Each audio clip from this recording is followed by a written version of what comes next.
Hello दोस्तों, स्वागत है आप सभी का स्टैंड अप क्लासेस पर। तो दोस्तों, आज के इस वीडियो में हम लोग मैथ का जो महा पीडीएफ 3.2 बुक है उसको हम लोग सॉल्व करेंगे। और जो भी स्टूडेंट्स इस महा पीडीएफ को परचेज करना चाहते हैं वो इस नंबर से जाके परचेज कर सकते हैं। तो ये नंबर दिया गया है, इस नंबर से आप परचेज कर सकते हैं और इसका जो भी प्राइस है आप यहाँ देख सकते हैं। आप इस नंबर पर कॉन्टेक्ट करके इसको परचेज कर सकते हैं।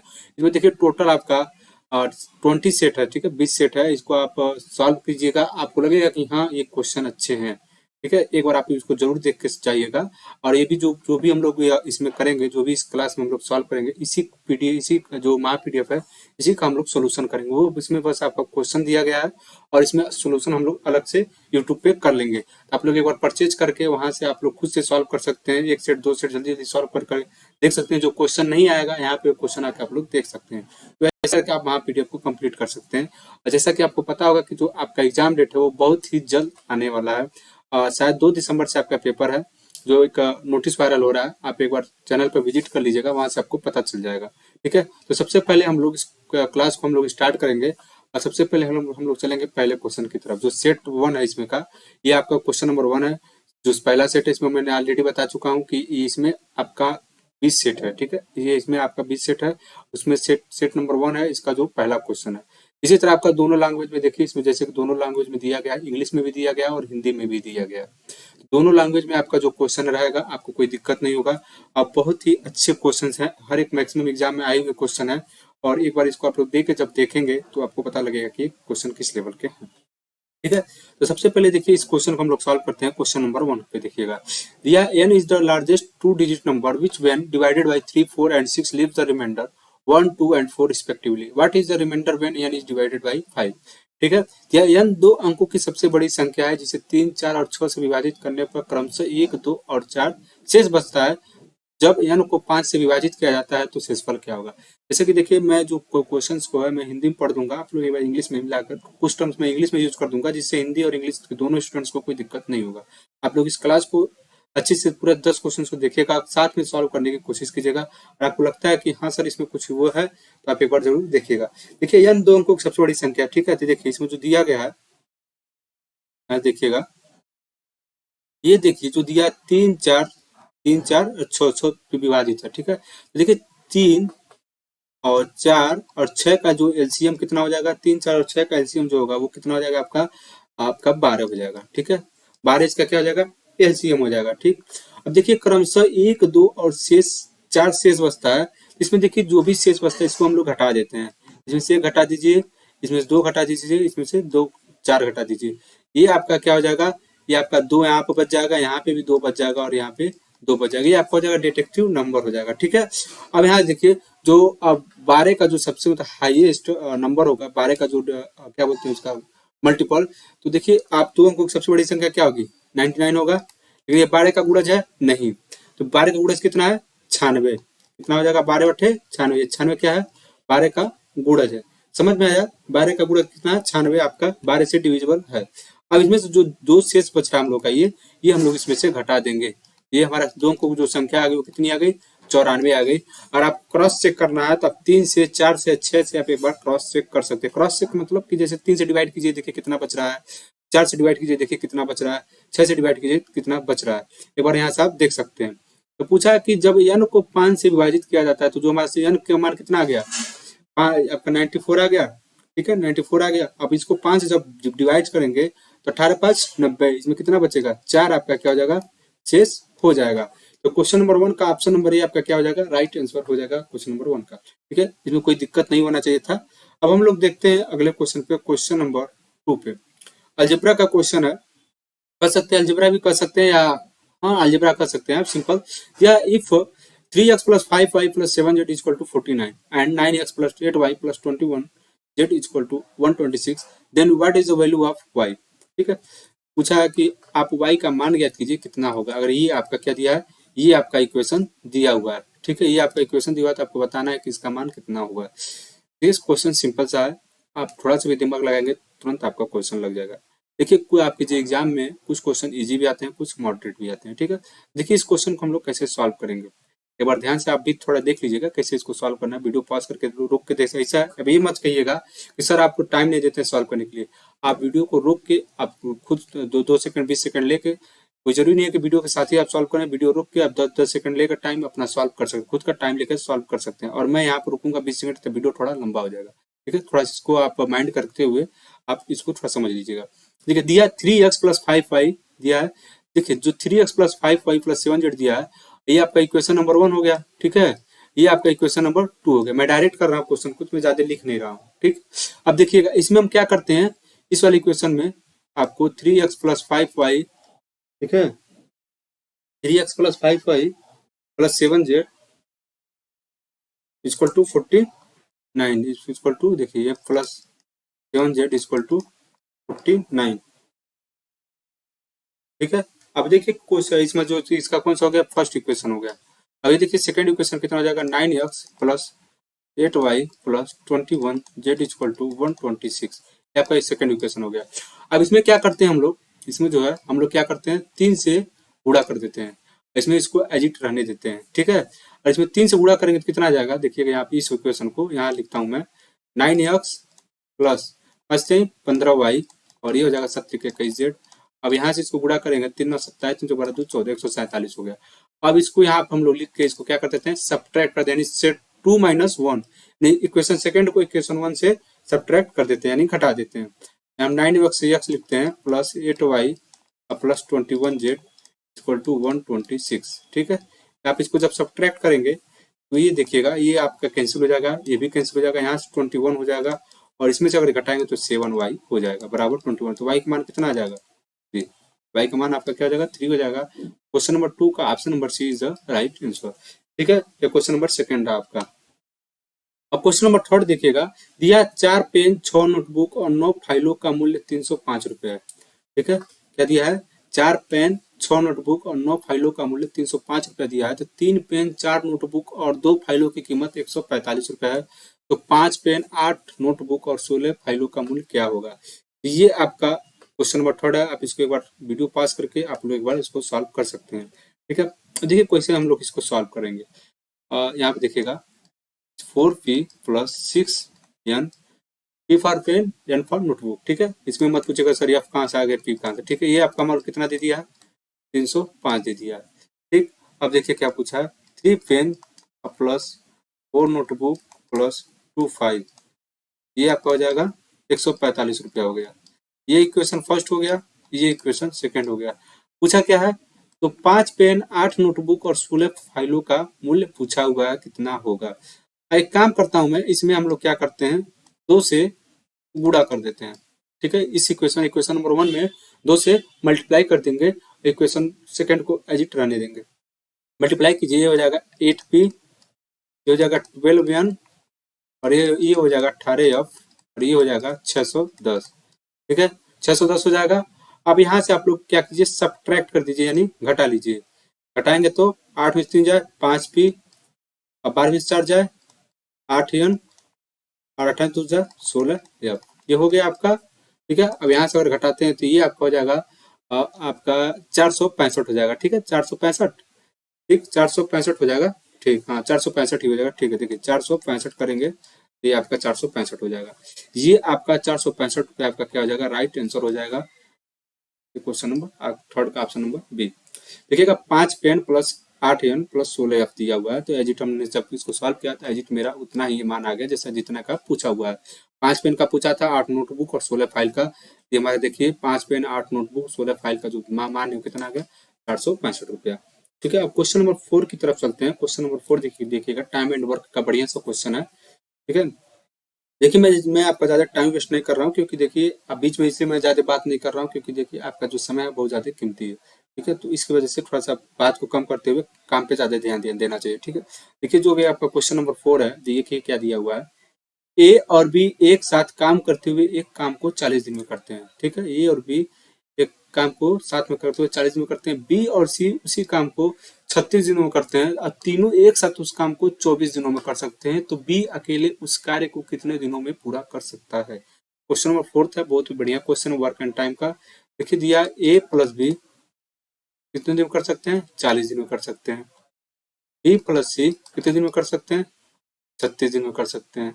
ठीक है, तीनों को बोला, तीनों यानी ए प्लस बी प्लस सी, ए प्लस बी प्लस सी कितने दिन में कर सकते हैं? 24 दिन में कर सकते हैं। ये तीनों लोग इसका ये इक्वेशन है। अब इसको हम लोग सॉल्व करते हैं। देखिए इसका जो एलसीएम है, एलसीएम निकालते हैं। अगर ये आप एलसीएम निकालते हैं देखिए कितना आ जाएगा। एलसीएम आप निकालेंगे तो इसका आ जाएगा शायद 360 आएगा। 360 ये 10 हो जाएगा, ये 9, ये हो जाएगा ये आपको हो जाएगा ये आपका 15। ठीक है, 15। ठीक है, 15 हो जाएगा। ये आपका तीनों का एफिशिएंसी हो गया। ए प्लस बी का एफिशिएंसी 9 हो गया। ये क्या होता है? एफिशिएंसी होता है। ठीक है, बी प्लस सी का 10 और ए प्लस बी प्लस सी का 15। तो बी अकेले उस कार्य को कितना समय में करेगा? टोटल वर्क हमारा कितना आ गया? टोटल वर्क हमारा आ गया ये 360 हो गया। अब बी पूछा तो बी की एफिशिएंसी कैसे निकलेगी? सबसे पहले क्या करेंगे, यहाँ से सी की एफिशिएंसी निकाल लेंगे। यहाँ से आप बी की निकाल सकते हैं। अब देखिए पहले सी का निकालना पड़ेगा तभी बी का निकलेगा, या ए का निकालिए। देखिए बी प्लस सी दिया, बी प्लस सी का एफिशिएंसी कितना दिया? 10 दिया है। 10 इसमें सब्ट्रैक्ट कर देंगे तो कितना आ जाएगा? 5। 5 किसका एफिशिएंसी होगा? ए का। और ए का, ए प्लस बी का मान कितना दिया? 9। ए प्लस बी का मान 9, तो ए की एफिशिएंसी 5, तो बी की एफिशिएंसी कितनी हो गई? 4 हो गई। 4 हो गई। अब पूछा क्या है? बी अकेले उस कार्य को कितने दिन में करेगा, तो यानी टाइम जो हो जाएगा टोटल वर्क कितना है? 360। अब बी की एफिशिएंसी कितनी हो गई? 4 हो गई। ये हो जाएगा आपका 90 हो जाएगा, आपका राइट आंसर हो जाएगा। ठीक है, समझ में आया? सिंपल सा देखिएगा, ए प्लस बी प्लस सी का जो भी मान दिया है 15 दिया हुआ है। ठीक, ए प्लस बी का जो मान दिया है ये 9 एफिशिएंसी दिया हुआ है, और बी प्लस सी का जो दिया है 10 दिया हुआ है। तो ए प्लस बी प्लस सी का तीनों को जब एड कर रहे हैं 15 आ रहा है, जिसमें बी प्लस सी का जो मान दिया 10, इसको हम क्या करेंगे? सब्ट्रैक्ट कर देंगे तो 5 आ जाएगा ए का मान। ए प्लस बी का मान ऑलरेडी कितना दिया? 9, जिसमें ए का मान 5 दिया हुआ है, तो बी का मान कितना हो जाएगा? 4 हो जाएगा। 4 क्या है? बी का एफिशिएंसी है। और ये आपका टी बराबर कितना हो जाएगा? 90। ठीक, टी बराबर कितना हो जाएगा आपके यहाँ से? 90 हो जाएगा। ठीक है, अब क्वेश्चन नंबर 5 देखिएगा। क्वेश्चन नंबर 5 एवरेज का ही बहुत ही बढ़िया क्वेश्चन है। देखिएगा, the average marks of 15 students in an examination was 65। एक परीक्षा में 50 छात्रों के औसत अंक 65 थे। बाद में यह पाया गया कि छात्र के अंक गलती से 38 के बजाय 83 दर्ज हो गए। सही औसत होगा। ठीक है, तो बहुत ही बेहतरीन क्वेश्चन है ये आपका, एक बार ध्यान से देखिएगा इसको। और देखिए 50 छात्रों का जो औसत अंक है वो कितना है? 65 है। 50 छात्रों का जो औसत अंक कितना है? 65 है। 50 छात्रों का मान लीजिए जो योग होगा, और उनका अंकों का जो योग होगा वो कितना हो जाएगा? 50 गुणे 65। 38 के बजाय कितने दर्ज हो गए? 83। जो जितने दर्ज हो गए उसको क्या करते हैं? घटा देते हैं। किसके बजाय? 38 के। 38 को क्या कर देते हैं? जोड़ देते हैं। ठीक है, ये आपका हो गया टोटल। ठीक, अब देखिएगा, अब इसको थोड़ा सा सब्ट्रैक्ट कर देते हैं, मल्टीप्लाई कर देते हैं। 5, ये हो जाएगा 31, 32 हो जाएगा। ठीक है, ठीक है, 32 हो जाएगा। ये आपका क्या जाएगा? 32 हो जाएगा। 32 50 यहाँ से हो जाएगा 5, और ये हो जाएगा 45। ये कितना हो जाएगा? 3205। ठीक है, 3205 हो जाएगा। ये आपका करेक्ट जो है औसत उनका जो अंक 50 छात्रों का जो अंकों का योग है, ये आपका करेक्ट योग हो गया। अब कितने छात्र हैं? 50। अब इसको क्या करो? 50 से डिवाइड कर दो। 6, 4 और 1, 64.1 आपका क्वेश्चन नंबर 5 का ऑप्शन नंबर डी आपका क्या हो जाएगा? राइट आंसर हो जाएगा। ठीक है, तो क्वेश्चन नंबर 5 था, सिंपल सा क्वेश्चन था, सिंपल सा प्लस इसमें क्या करना था आपको? देखिएगा 50 गुणे 65 जो था ये औसत अंकों का योग था। ठीक है, जो गलती से आपका जो 83 दर्ज हो गए थे 38 के बजाय, तो उसको सब्ट्रैक्ट कर देंगे, और किसके किसके बजाय? 38 के बजाय, ये आपका हो जाएगा। ठीक है, यहाँ से हम लोग सब्ट्रैक्ट करके इसको कर लेंगे। मैं देखिएगा थोड़ा सा ज्यादा शॉर्टकट में जा रहा हूँ, तो ये मत सोचिएगा सर आप पूरा बता नहीं रहे हैं। देखिए आपका जो है इसमें फाइनल चल रहा है, तो इसके हिसाब से आपको, अगर आपको बेसिक का अभी इसमें आपको बेसिक करना है तो आपका समझ जाइए दिक्कत है, तो आपको इतना समझना पड़ेगा कि हाँ टाइम लेकिन मैथ में थोड़ा कम लगे, उसके हिसाब से ये आपको थोड़ा देखना पड़ेगा। ठीक है, तो आप जैसे पढ़ा रहे हैं हम, आप इस हिसाब से देखिए, आपको जरूर समझ में आएगा। ठीक है, अगर आपको फिर बेसिक्स पढ़ना होगा तो एक बार वीडियो नीचे बता दीजिएगा, थोड़ा और डिटेल में पढ़ा दीजिए, थोड़ा और डिटेल में हम बता देंगे। लेकिन हमको जहाँ तक जरूरत लगता है कि इसमें यहाँ तक ये चीजें हम बता देते हैं, तो आपको और जरूरत पड़ेगा तो आप एक बार जरूर कमेंट कर दीजिएगा। ठीक है, क्वेश्चन नंबर 5 देखिएगा दिया है, तो क्वेश्चन नंबर 6 देखिएगा दिया है, यदि कोई विक्रेता एक नारियल रुपए 14.4 में बेचता है तो उसे 10% हानि होती है। यदि वो 25% लाभ कमाना चाहता है तो उसे किस कीमत पर बेचना चाहिए? अब देखिए 10% की हानि हो रही है, 10% की हानि हो रही है, कितने रुपए में बेचने पे? 14.4 में। 90% का मान कितना दे दिया है? 90% का मान दे दिया है 144, 144 सॉरी 1.4 यानी 14.4 दे दिया है। ठीक, तो यहाँ से 1% का मान कितना हो जाएगा 14.4 बराबर 90। ठीक है, 90 हो जाएगा। अब 100% का मान यहाँ से कितना हो जाएगा, 100% का मान यहाँ से गुणा कर देते हैं, ये आपका कट जाएगा और यहाँ से आप करेंगे तो ये निकल जाएगा 16, यानी जो हमारा सीपी है कितना आ गया 16 रुपया। सीपी ये सीपी आपका कितना आ गया 16 रुपया आ गया। अब पूछा है 25% लाभ कमाना था, 25%, 16 का 25% कितना होता है 4। ठीक है, 16 का 25% 4 होता है, तो 16 प्लस 4 कितना जाएगा 20। 20 तो आपका आंसर यहाँ से हो जाएगा, लेकिन करेंगे कैसे, आप 16 कर दीजिए, आप कितना परसेंट लाभ कमाना चाहता है 125%, 100 प्लस 25 125% आपको प्रॉफिट कमाना चाहता है। यहाँ से आप इसको करके यहाँ से इसे आप कर सकते हैं, ये कट जाएगा 4 5 का 20, यहाँ से आपका क्या हो जाएगा, आपका वो जो एसपी है जिसपे आपको 25% लाभ कमाने को मिलेगा। क्वेश्चन नंबर 6 का ऑप्शन नंबर बी आपका क्या हो जाएगा, राइट आंसर हो जाएगा। ठीक है, एक बार और समझ लेते हैं क्वेश्चन को, देखिएगा ध्यान से। 14.4 में बेचता है, एसपी इसका कितना है 14 रुपया, ये आपका एसपी कितना है आपका 14 रुपया 4 पैसा। ठीक है, उसे 10% की हानि होती है, 10% की हानि हो रही है, यानी 90% का मान कितना हो गया 14.4 रुपया हो गया। अब यहाँ से 100% का मान निकालेंगे कैसे, जैसे 90% का मान से देखिए 14.4 है तो 1% का मान 14.4 बट्टे 90 और 100% का मान पूरे 100 कर देंगे तो आपका सीपी आपका यहाँ से निकल जाएगा। ठीक है, अब यहाँ से 25% लाभ कमाना चाहते हैं, सीपी 20 हो, सीपी 16 हो गया, आपको 25% लाभ कमाना है तो 16 गुणे 125 बट्टे 100 कर देंगे तो आपका 20 आपका राइट आंसर हो जाएगा। ठीक है, क्वेश्चन नंबर 7 पे चलते हैं। क्वेश्चन नंबर 7 देखिएगा, दो कार हैं ए और बी, एक शहर से दूसरे शहर तक 72 किलोमीटर प्रति घंटा 90 किलोमीटर प्रति घंटा की गति से क्रमशः यात्रा करती हैं। यदि कार बी यात्रा के लिए कार से ए से 1 घंटे कम लेती है, दोनों शहर के बीच की दूरी क्या होगी, डी पूछ रहा है आपका क्या होगा। ठीक है, अब देखिए इसको कैसे करेंगे, देखिए T2 माइनस T1 का जो मान दिया है वो 1 दिया हुआ है। ठीक है, T2 माइनस T1 का मान दिया है, दोनों समय के बीच में जो टाइम का अंतर कितना दिया 1 घंटा दिया हुआ है। अब T2 क्या निकालना है, समय क्या होता है दूरी बट्टे 4, डी हमारा मान लेते हैं डी आपका डिस्टेंस हो गया, समय कितना है 90, ये आपका डी हो गया, यहाँ से ले लो 72, यहाँ से 1, 90 और 72 का जो एलसीएम होगा कितना होगा 360 होगा। ठीक है, 360 होगा तो यहाँ हो जाएगा 4D माइनस यहाँ हो जाएगा 5D, ये हो जाएगा 360, यानी डी का मान कितना हो जाएगा 360। आपको ध्यान में रखना चाहिए डिस्टेंस कभी नेगेटिव में नहीं हो सकता है। ठीक है, तो डी आपका 360 आपका क्या आ जाएगा राइट आंसर हो जाएगा। सिंपल सा क्वेश्चन था, क्वेश्चन नंबर 7 का बी आपका आंसर हो जाएगा। कैसे इस क्वेश्चन को अप्रोच करेंगे देखिएगा, जैसे दिया समय का जो अंतर है वो कितना 1 घंटे का कम समय लेती है कार बी यात्रा के लिए कार ए से, तो T2 का माइनस T1 बराबर कितना हो जाएगा 1 दे दिया। यहाँ से सिंपल से हम लोग जो डिस्टेंस उसको डी मान के चाल जो हमारा दिया 90 किलोमीटर प्रति घंटा डी बाई 72, यहाँ डी का मान निकालना है, इसको सॉल्व कर लेंगे और इस क्वेश्चन में कुछ था नहीं। ठीक है, क्वेश्चन नंबर 7 का option number D is the right answer. Question number 8 पे चलते हैं, बहुत सिंपल सा क्वेश्चन है। देखिएगा, यदि 12% वार्षिक चक्रवृद्धि ब्याज दर पर 3 वर्षों में एक निश्चित मूलधन पर राशि 12,000 रुपये होती है तो चौथे वर्ष के बाद राशि क्या होगी। चौथे वर्ष बाद पूछा राशि क्या होगी, आपको बताना है। देखिए सिंपल सा क्वेश्चन, इसको हम लोग देखिए कैसे कर देंगे। वैसे तो करने को तो एक लाइन में कर सकते हैं, लेकिन आपको समझ में ही आना चाहिए, तो बार आप लोग थोड़ा सा करके देखिए इसको 2 मिनट के लिए।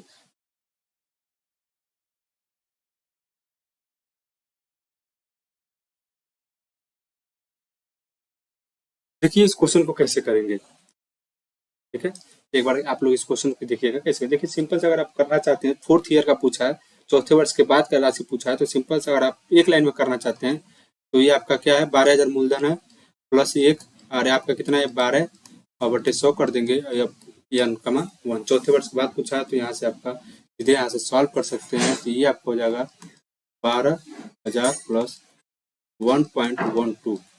ठीक है, इसको आप सॉरी गुणा कर देंगे, गुणा कर देंगे तो आप यहाँ से इसको सॉल्व करेंगे तो 12 दूना 24, यहाँ पे आपको हो जाएगा 13,44,0। ये आपका क्या हो जाएगा चौथे वर्ष के बाद की जो राशि है वो आपका हो जाएगा। कौन सा फॉर्मूला यूज हुआ, ए बराबर P1 plus R by 100 power n, ये वाला फॉर्मूला यूज हुआ। ठीक है, एन का मान चौथे वर्ष के बाद राशि पूछा है तो वही आपका 1 हो जाएगा। ठीक है, क्वेश्चन नंबर 9 पे चलते हैं। क्वेश्चन नंबर 9 देखिएगा, यह ब्याज की दर परसेंटेज में क्या है, यदि तीसरे वर्ष के लिए एक निश्चित राशि पर अर्जित साधारण ब्याज, एसआई का मान क्या कितना दिया है तीसरे वर्ष के बाद, या तीसरे वर्ष के लिए तीसरा वर्ष के लिए कितना दिया है 2,000 दिया है, और 2 वर्षों में अर्जित जो सीआई है वो कितना दिया है 4,160। आपको पता है कि जो एसआई होता है हर साल सेम होता है और जो सीआई होता है हर साल डिफरेंट होता है, फर्स्ट का जो कुछ और होगा, सेकंड का कुछ और होगा, थर्ड का कुछ और होगा, लेकिन जो साधारण ब्याज होता है वो हर साल सेम होता है। जो पहले 2 साल का जो साधारण ब्याज का होगा वो कितना हो जाएगा, 4,000 हो जाएगा। दोनों में कितना अंतर हो गया, 160 का अंतर हो गया। ठीक है, दोनों में 160 का अंतर हो गया। अब यहाँ से देखिए, अभी यहाँ से 160 का अंतर हो गया, 160। अब देखिए जो हम इसको एक बार अमाउंट मान के देखते हैं, ठीक है, 2000। ठीक है, 2000 यहाँ से इसको एक बार अमाउंट मान लेते हैं, यहाँ से आर का मान निकाल लेते हैं। ठीक है, बाईस 100 हो जाएगा। ये यहाँ से इसको कर लेते हैं। एक मिनट, इसमें थोड़ा सा, ठीक है, यहाँ आर, ठीक ठीक ठीक है, तो 2000 हो गया। ठीक है, अब यहाँ से इसको हम थोड़ा सॉल्व करते हैं। 160 अब 20, ये आपका आर हो गया, ये आपका 20/60। आर बराबर कितना हो गया, 8%। आर बराबर कितना हो गया, 8% हो गया। ठीक है, ये आपका क्या हो जाएगा, एस आई हो गया। ठीक, चार हम इसको 2000 हम मान लेते हैं, मान लो 4160 रुपया है। ठीक है, 4160 रुपया, 160 का ब्याजों का अंतर हो गया। ठीक है, दोनों ब्याजों का अंतर हो गया। तो जो हमारा एस आई, इसको हम एक प्रकार से इसको प्रिंसिपल मान लेते हैं। मूलधन गुणे दर क्या होता है, ब्याज बड़ा क्या होता है, मूलधन गुणे दर गुणे समय बटे 100। ये होता है ना, टाइम हमारा 1 हो गया। ठीक, टाइम हमारा 1 हो गया। यहाँ से हमारा आर का मान यहाँ से निकल गया। आर बराबर कितना हो गया, 8% हो जाएगा। आपको कोई क्वेश्चन नहीं समझ में आएगा तो एक बार आप कमेंट कर दीजिएगा। ठीक है, क्वेश्चन नंबर 10 पे चलते हैं। क्वेश्चन नंबर 10 देखिएगा क्या दिया हुआ है। 100 और 400 के बीच में सभी प्राकृतिक संख्याओं का क्या है जो 13 से विभाज्य है। ठीक है, 100 और 400 के बीच के सभी प्राकृतिक संख्याओं का योग क्या है जो 13 से विभाज्य है।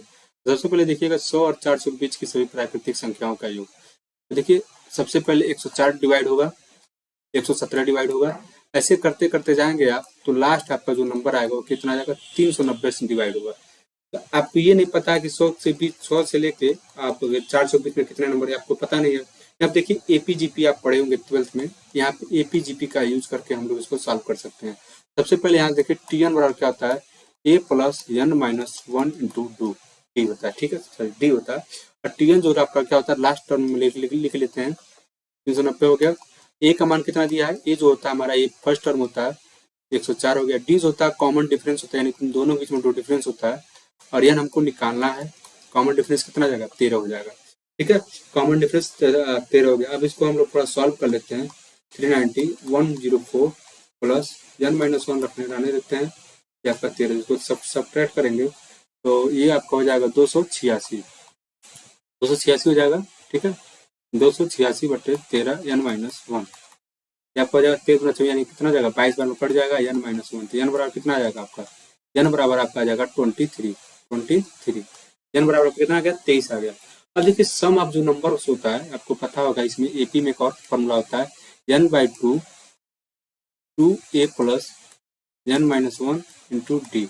ये आपका सम ऑफ जो योग पूछा प्राकृतिक संख्या को, इस फॉर्मूले से हम लोग इसको करेंगे। Yes, n/2 2a plus n minus 1 into D, ये आपका फॉर्मूला होता है। एस एन निकालना है, एन का मान कितना दिया, 23/2। ठीक है, अब 2a कितना दिया है, ए का मान 104 प्लस एन का मान कितना दिया, 23 में चेक करेंगे तो 22 को गुणे 13। ठीक है, 13 की डी क्या है आपका, कॉमन डिफरेंस है। अब इसको हम थोड़ा सा सॉल्व कर लेते हैं। ये आपका हो जाएगा, देखिएगा 23/2, ये आपका हो जाएगा 208 और प्लस 26 28 286 हो गया। ये आपका हो जाएगा 294। अब 23/2, अब इसको जब हम लोग सॉल्व करेंगे ये हो जाएगा आपका 147। इसको जब गुणा करेंगे तो आपका ये आएगा ऑप्शन नंबर ए, ये आपका आएगा 5681। जब गुणा करेंगे तो ये आपका यही आएगा। क्वेश्चन नंबर 10 का आपका आ जाएगा option number A is the right answer. ठीक है, तो टोटल आपके कितने क्वेश्चन हो गए, 10 क्वेश्चन हो गया। आज का पहला क्लास था आपका, इसलिए इसमें 10 क्वेश्चन कराया गया। अगर आपको किसी भी क्वेश्चन में आपको किसी भी क्वेश्चन में दिक्कत होता है तो आप क्वेश्चन नंबर लिख दीजिएगा और ये लिख दीजिएगा सर ये क्वेश्चन समझ में नहीं आया, चाहे क्वेश्चन नंबर ये दिक्कत किया। ठीक है, तो ये जो भी चीज है आप एक बार थोड़ा सा इसको आप बता दीजिएगा। अगर आपको और भी कुछ इसमें चाहिए, कुछ और डिटेल, कुछ और इसमें इम्प्रूवमेंट चाहिए तो एक बार आप जरूर कमेंट करके बताइएगा। क्लास कैसा लगा है इसके बारे में जरूर कमेंट कीजिएगा। और फिर एक और बात कि अगर आपको ये हमारा PDF चाहिए 3.2 तो इसको जरूर परचेज करने के लिए आपको इसको जरूर इस नंबर पे आप व्हाट्सएप कर लीजिएगा, इस नंबर पे आपको ये मिल जाएगा। जब लेने के लिए आप इस नंबर से संपर्क कर सकते हैं। बाकी आपको क्लास में कोई भी दिक्कत हो तो आप जरूर कमेंट बॉक्स से नीचे कमेंट कीजिएगा, सर ये क्वेश्चन नहीं समझ में आया, चाहिए अगले क्लास में उसको